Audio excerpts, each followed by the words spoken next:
Estudiantes del tercer año. Muy buenos días, queridos estudiantes, bienvenidos al curso de comunicación. Muy bien, el día de hoy vamos a hablar de un tema de literatura, la literatura del Renacimiento. ¿Qué es la literatura del Renacimiento? Muy bien, el día de hoy lo vamos a saber. Primero tenemos que ubicarnos en el tiempo y en el espacio. ¿Ya? La literatura del Renacimiento es una literatura que se da después de la literatura medieval.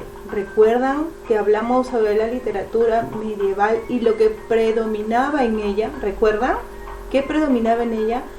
Predominaba la fe, es decir, todos los temas giraban en torno ¿a quién? A Dios, a la iglesia, a la religión. También se dice que en esa época ya es denominada la época oscura de todo el conocimiento. ¿Por qué? Porque hubo un estancamiento, ya, puesto que todo era un privilegio acceder allá, se podría decir, a los textos, a poder leer, a poder investigar, ¿ya? Y eso solamente tenían permitido quienes, los que pertenecían a la religión, ¿ya? Entonces esa es una época de bastante estancamiento, ya tuvo muy reducido el número de las personas que pudieron acceder a este conocimiento. En cambio el Renacimiento no, esta es una época, se podría decir, del despertar, ¿ya? De un adormecimiento de lo que fue o significó la etapa de la literatura medieval. Literatura del Renacimiento. Este es un movimiento artístico, cultural y filosófico también, ya que nació en Italia, en Florencia para ser exactos, en el siglo XV. Se extendió por toda Europa y acogió con entusiasmo el pensamiento clásico greco-romano. Es decir, que en esta época ya del Renacimiento vuelven a darse o a admirarse o a estudiarse todas las ideas clásicas, ya que se dieron en la literatura greco-latina o greco-romano, que también es lo mismo, ya, es decir, se buscó reforzar y volver a imitar a toda esta cultura, ¿no?, que le antecede a la literatura medieval. En el contexto histórico-cultural, ya, se dan grandes descubrimientos. Aquí se da el descubrimiento sobre todo de ¿qué? De la imprenta. Si bien es cierto, en la época medieval no pudo haber mucha difusión del conocimiento. ¿Por qué? Porque era muy difícil acceder a un libro. Ustedes se preguntarán, ¿pero por qué es tan difícil acceder a un libro en ese entonces? Porque no había la imprenta. Es decir, si tú querías leer un libro, todos los libros estaban hechos ¿a qué? A mano. Y obviamente, ¿cuánto tiempo te llevará escribir un libro a mano y repetirlo? Entonces obviamente eso era demasiado tiempo y no se podía acceder por eso a la información. Entonces con este descubrimiento de la imprenta se pudo ¿qué? Reproducir, pues, ¿no? Reproducir todos los libros. Ya no era necesario que alguien lo esté escribiendo, no, solamente era como un fotocopiar nada más. Entonces gracias a eso se pudo difundir más el conocimiento, ¿sí? Acá está la invención de la imprenta por parte de Gutenberg, ¿ya? También se dieron grandes descubrimientos científicos y geográficos, ¿ya? Aquí estuvo designado por Copérnico y por Colón, Cristóbal Colón, pues, ¿no? Aquí en esta época se dieron el descubrimiento de América, y para ser exactos también el descubrimiento de Perú en el siglo XV, para ser exactos en el año de 1532, donde los peruanos fuimos colonizados o donde los españoles pisaron tierras peruanas. Y para que nosotros también tengamos una idea, no solamente los españoles vinieron a Perú, sino vinieron por todo Sudamérica, ¿ya? Y se fueron conquistando no solamente Perú, también fue Colombia, también lo fue Chile, también lo fue México. Entonces todo lo que es Sudamérica, ellos pasaron por ahí. La pérdida del poder del clero, obviamente, pues no, como les había dicho, ¿no? Acá ya antes predominaba la fe, ahora no, ahora predomina que la razón. razón, se quiere volver al conocimiento, se quiere conocer más, ¿ya? También se da la pérdida, obviamente, del poder del clero, la aparición de los mecenas y la burguesía. ¿Quiénes eran los mecenas? Los mecenas eran como un grupo cerrado, ya donde estaban todos los aristócratas, los reyes, los virreyes, estaban toda la gente que tenía mucho poder, ya que tenía mucho dinero. ¿Y por qué es importante este grupo de mecenas? Porque ellos fueron los que financiaron las obras de arte, ¿ya? ¿Y cómo lo financiaban? Por ejemplo, si es que había un libro, había una pintura, porque en esta época mucho también resaltó también la pintura, sobresalió la pintura, ¿ya? Entonces ellos lo compraban y de esa manera daban valor al arte, ¿ya? Lo compraban y promovían también este tipo de arte, ¿ya? Apoyaban el arte. La aparición de los mecenas, ya está. La consolidación de la monarquía, donde se sigue consolidando, se le sigue dando poder, ¿cierto? Al que tiene poder se establece con mucha más firmeza. Muy bien, aquí tenemos un collage, ya como podemos ver, los temas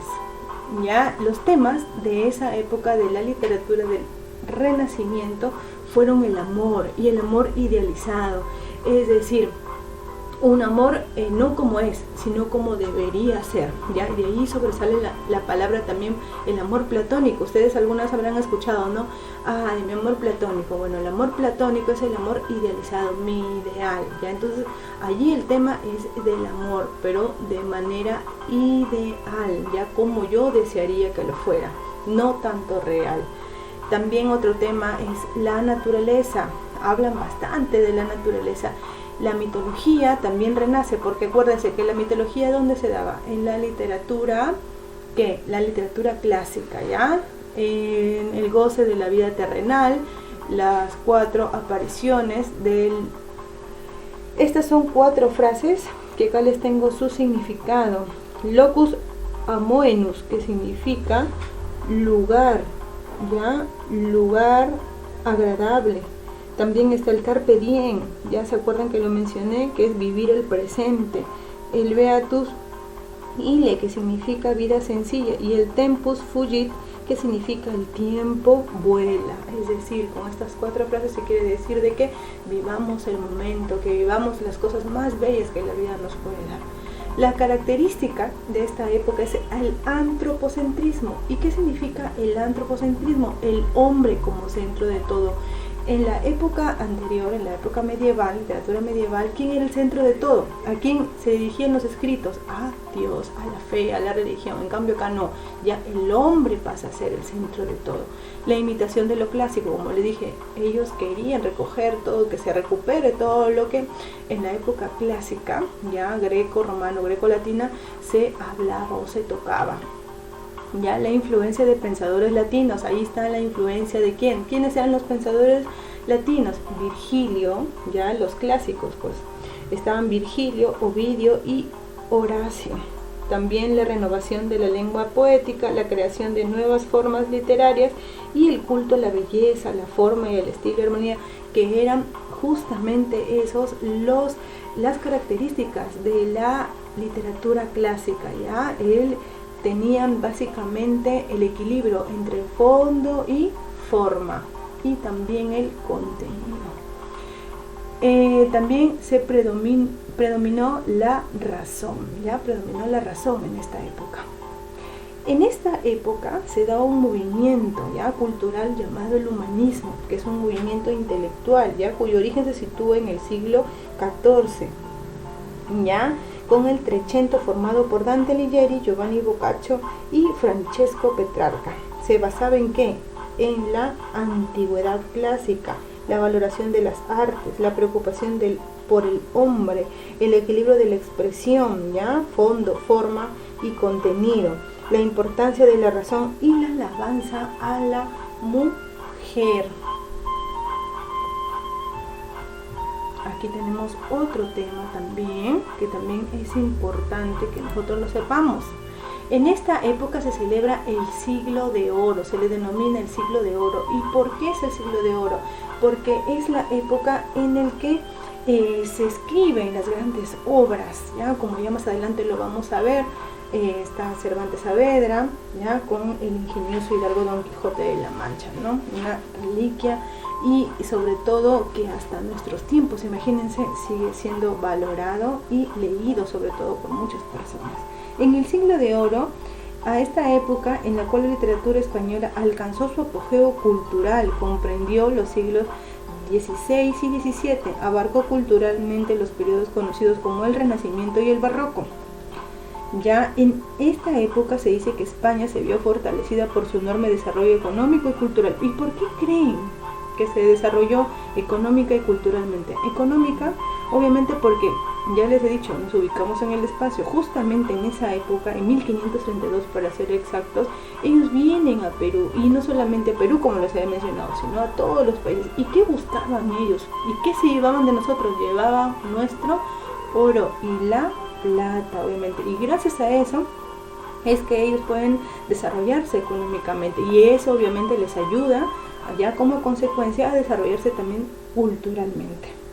Las características de esta época es el hondo lirismo y libertad expresiva, búsqueda de la elegancia y perfección poética y la influencia de la poesía literaria, el uso del soneto, el verso en decasílabo y el terceto, entre otros. Los representantes de esta época son, aquí lo tenemos, a Garcilaso de la Vega, es este de acá, este es Garcilaso de la Vega. También está Juan Boscán en la escuela italiana.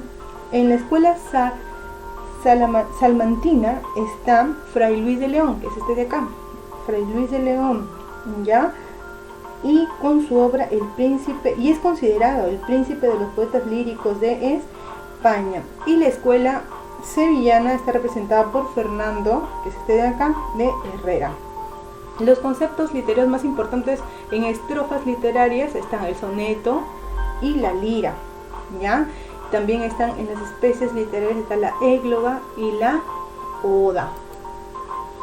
Muy bien, las novelas en el Renacimiento español se dividen en tres básicamente, son las más importantes. Las caballerescas, que es su máxima expresión, está en el ingenioso hidalgo Don Quijote de la Mancha, que es escrita por Cervantes, una española. En el pastoril, en este tipo de novela pastoril, está también otra obra de Miguel de Cervantes Saavedra llamada La Galatea. Y por último, en el tipo de obra picaresca está El Lazarillo de Tormes. Muy bien, chicos, eso ha sido todo por hoy. Vamos a resolver las actividades. Muchas gracias por su atención, espero que hayan comprendido, y sobre todo, ya saben, de que cada vez que estudiemos un tema de literatura, ubíquense en el tiempo y en el espacio para que así ustedes puedan relacionar los temas y sea mucho más fácil poder aprenderlos. Cuídense mucho, nos vemos, un abrazo, hasta una próxima oportunidad.